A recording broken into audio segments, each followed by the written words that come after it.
ஜல்லி, எம்சாண்ட் உள்ளிட்ட கட்டுமான பொருட்களின் விலையை குறைக்க நடவடிக்கை எடுக்கப்பட்டுள்ளதாக கனிமவளத்துறை அமைச்சர் ரகுபதி தெரிவித்துள்ளார். புதுக்கோட்டையில் தனியார் பள்ளி மற்றும் கல்லூரி மெகா அறக்கட்டளை இணைந்து கவிநாடு கண்மாயை தூர்வாரும் பணியை அமைச்சர் ரகுபதி தொடங்கி வைத்தார்.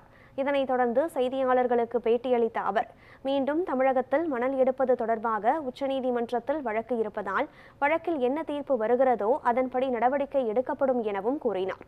ஜல்லி, எம்சாண்ட் உள்ளிட்ட கட்டுமான பொருட்கள் விலையை குறைப்பதற்கு நடவடிக்கை எடுக்கப்பட்டதாகவும் தெரிவித்தார்.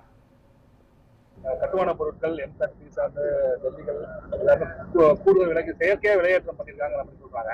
இது நம்ம தடுப்பதற்கு என்ன நடவடிக்கை? இல்ல, இந்த இயற்கை வளங்கள் துறையை பொறுப்பேற்ற பிறகு நேற்றைய தினம் அந்த துறை சார்ந்த அலுவலர்களோடு நேற்று ஒரு கூட்டத்தை நாங்கள் நடத்தி இருக்கின்றோம்.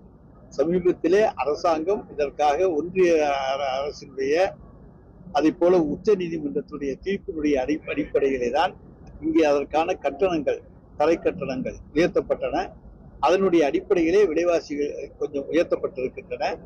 அவற்றிலே எந்த அளவுக்கு குறைக்க முடியுமோ, முதலில் 5000 ரூபாய் என்று ஏற்றியிருந்தார்கள், அதை 4000 ரூபாயாக குறைத்திருக்கின்றோம். இன்னும் எந்த அளவுக்கு குறைப்பதற்கான வழிவகைகள் இருக்கிறதோ அதை நிச்சயமாக அரசு செய்யும் என்பதை நான் தெரிவித்துக் கொள்கின்றேன்.